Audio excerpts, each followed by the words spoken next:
Hey everybody, hope you're going well. Yeah, shearing out of the way, done and dusted. Still got sheep to walk out the other farm, but we're running into the weekend. And yeah, we'll just let them settle down a bit. We'll get into that probably early next week. So yeah, just still chipping away at the maintenance.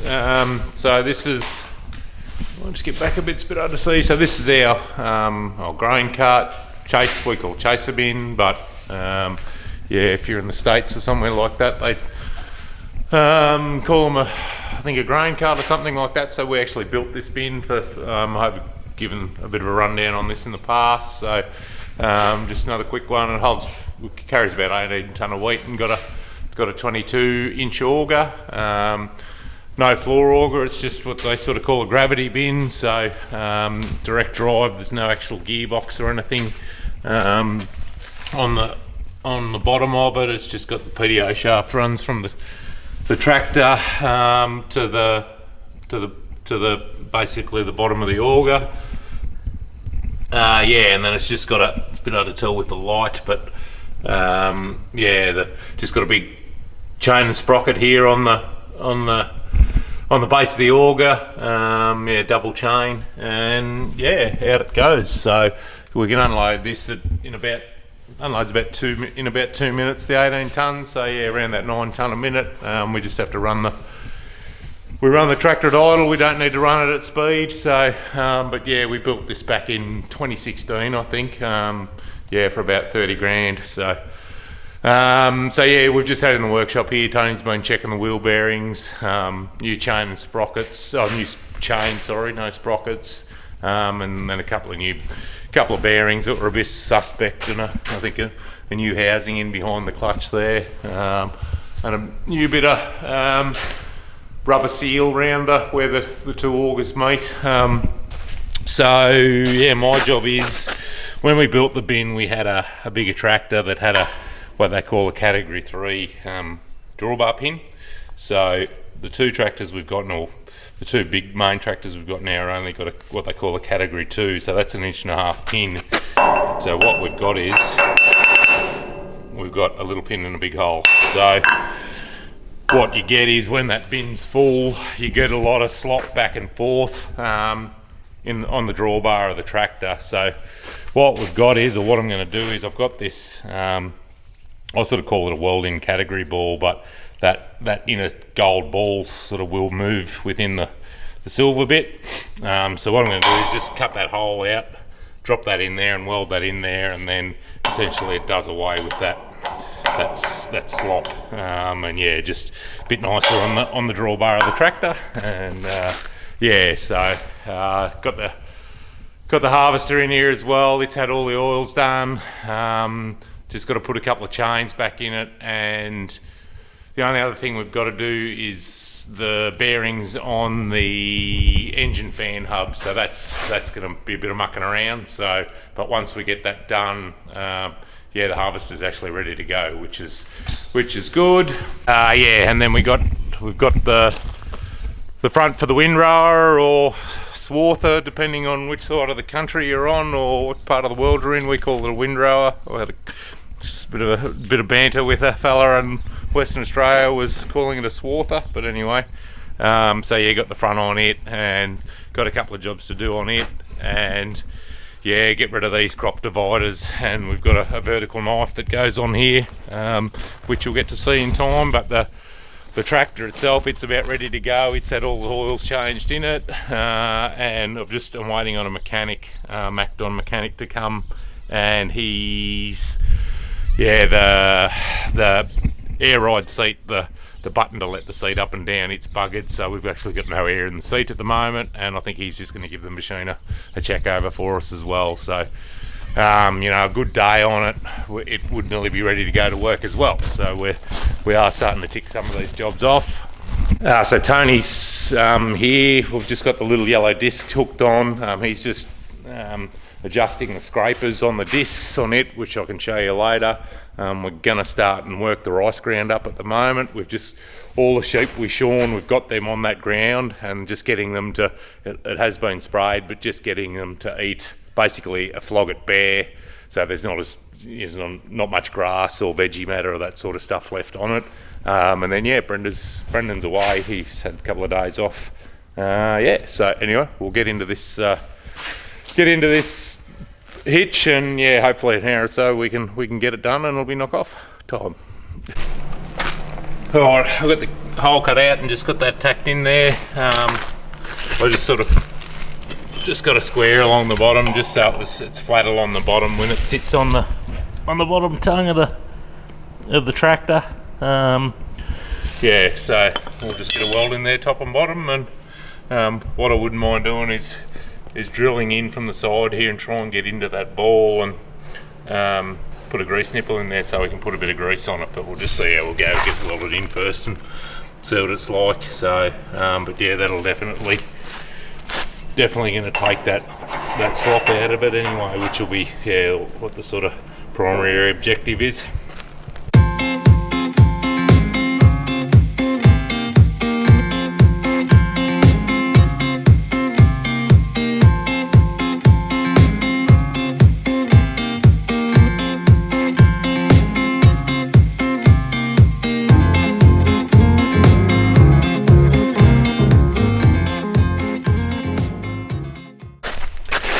No, job done. So I just try to do sort of 3 runs around it just to make sure it doesn't pull out, and did the same underneath, if you can see there, and I just actually took a grinder to it just to flatten it off so it's not chewing buggery out of the drawbar when it's sitting on there, because there is a fair bit of weight on that on that tongue when we're full. So although the bin seems to be very well balanced, but don't want sort of any spiky bits or weld dags hanging off the bottom. Morning. Well, we've run into the weekend and we've had a delivery. Well, it's back. It wasn't really a delivery, and we went and picked it up this morning. So back better than ever. So I'll just run you over what the go was. Look, if you didn't see it, go back a couple of videos. We actually, I actually tipped the boom spray over, which was a bit of a disaster at the time, but anyway, so the guys in at Dickens Ag, in at Mulwala, they're the local Gold Acres dealership, they've got 2 and got it back, probably better than what it was before, which is good. So essentially we've got 2 new outer booms, 2 new aluminiums here. Gold Acres have actually updated the way it all sort of hooks up, so it's got the new upgrade on it, which is good, and also new upgraded breakaway system here. New induction hopper frame. I think that's still the original induction hopper. It might even actually be a new one, I think, because it got squashed, so looks like a new one. This is all new pod. It all got squashed because it landed on this side. This H frame here in the middle that the boom sits on, it's been replaced, and that arm there, it hit the deck and got a kink, and then you can see this frame in here has been replaced as well. I'm not too sure. There was a couple of bolts that got ripped out of the chassis here, so they've actually welded part of that pod on there, but I'm not too sure. And Jeremy, if you watch this, that is a disgrace. I'm not too sure what you were doing there. I don't know whether I'll be able to live with that. I'll probably end up grinding that weld off and welding it back on again. But yeah, you can see these guys aren't welders. So anyway, that's a bit of a laugh when I got shown that one. So new door and new stickers. So it's come up really well. So new fence line, boom guards, and a few new nozzles and that sort of stuff that got busted as well. So it's come up 100%, which is good. And we'll probably, I just brought it in here, we'll give it a rinse, and then we'll get it back into work on Monday. So we've got to have a bit to do.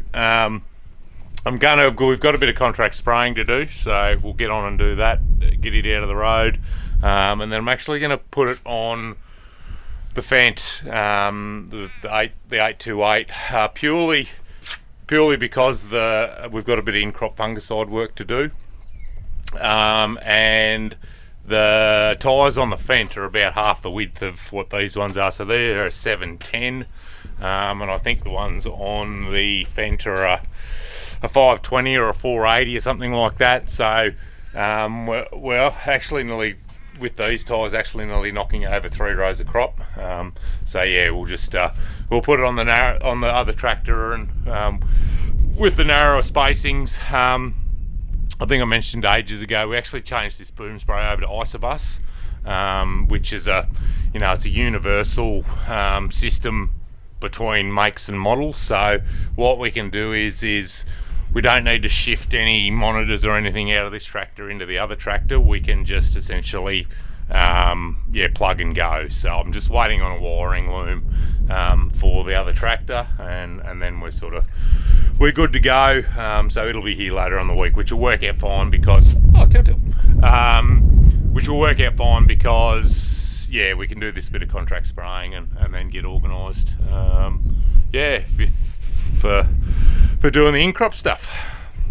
So the disc I mentioned earlier on, or yesterday, Tony was just mucking around with it here, just getting these. It's got these scrapers on it, and they essentially just stop the dirt building up on the discs, which in current conditions with wet soil on that, the clay, if the camera will focus, the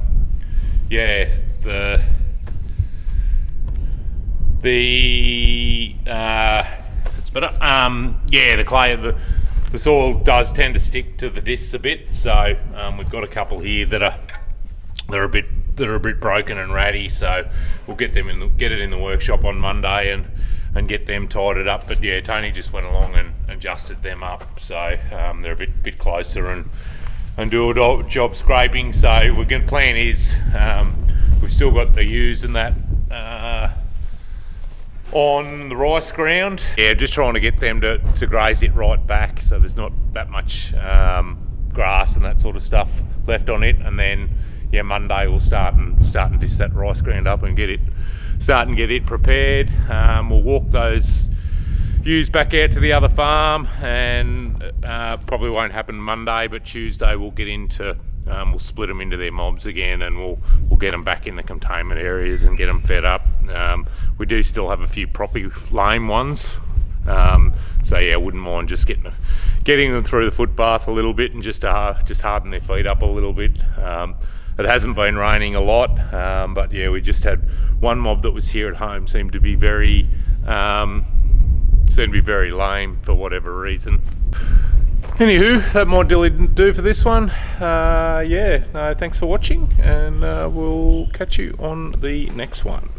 Ta-da, bye.